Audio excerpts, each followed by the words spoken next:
Tapi itu nggak berlaku di gue.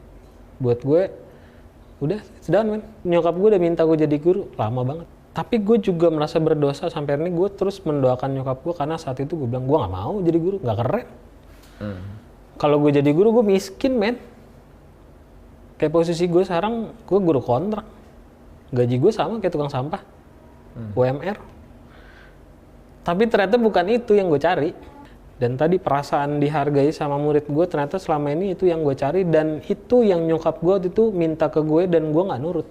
2018 akhir gue lagi traveling ke 2019 awal gue lagi traveling ke Malang, tiba-tiba di grup kampus gue tuh ada nih lamaran jadi guru SMK 9 Jakarta. Gue apply pagi, gue lagi traveling, gue datang ke sekolah ini, ternyata interview langsung di tempat dan gue nggak tahu teori-teori tentang guru kan gue nggak tahu ya. Akhirnya ditanya dong, interview ya apa tugas guru gitu. Gue cuma tahu 2 katanya, mengajar dan mendidik. Terus skill apa lagi yang kau punya di sini? Saya anak band. Gue gituin aja, wah cocok. Kata kepala sekolahnya, ya udah kunci aja nih, susah lagi nyari kayak gini nih, udah kunci aja. Dikeluarin langsung dokumen negara, lah itu kan kakaknya dokumen negara ya. Dia bilang, ya udah tunggu dulu kabar dari sini ya paling nanti kita kabarin. Akhirnya gue beneran datang dan ternyata hari itu Jumat gue udah jadi guru. Ternyata murid gue itu di sini angkatan pertama dan selama 6 bulan awal mereka nggak punya guru pariwisata sama sekali. Tiba-tiba gue sendiri masuk di sini.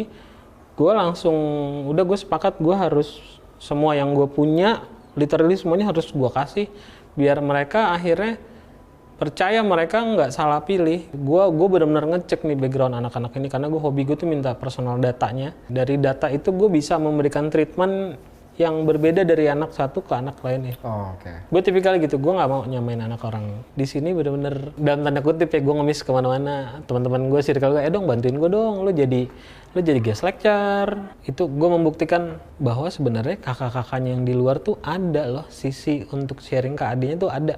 Cuma selama ini mereka nggak punya aksesnya. Nah sekarang gue punya aksesnya, tapi gue berdiri kaki gue ada 2 gitu. Di kakaknya juga pernah.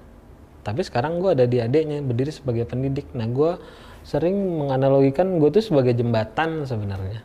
Gue di tengah biar kakak-kakaknya bisa ketemu adeknya, sharing. Dan ketika kakaknya datang, adeknya itu kan belajar di sini tuh untuk memiliki karir kayak kakaknya. Ketika kakaknya datang ngomong di depan mereka, mereka kan jadi yakin ya.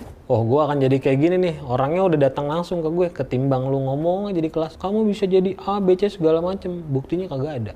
Gue mempelajari anak SMA sekarang itu kritis. Jadi kalau lu nerangin sesuatu, lu akan ditanya buktinya mana.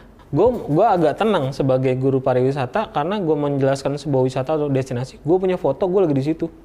Apalagi nih loncatannya gue lagi manggung gitu. Ih bapak keren nih gitu. Iya sih. Keren itu. Dan gue deket banget sama murid gue. Ada tadi juga lu lihat di ruangan gue tuh banyak kardus-kardus pakaian layak pakai. Jadi ketika orang ada pulang, murid pulang, guru pulang, gue stay di sekolah, gue pindahin itu ke plastik-plastik, gue anterin ke pemukiman Daerah sini ya, sekitar daerah sini. Iya.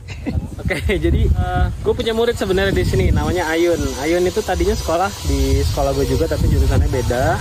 Satu hari pas lagi COVID outbreak, akhirnya karena bapak ibunya juga terkendala kerjaannya dan sedangkan punya adik masih sekolah juga, akhirnya ya Ayun sepakat untuk bantu adiknya lah.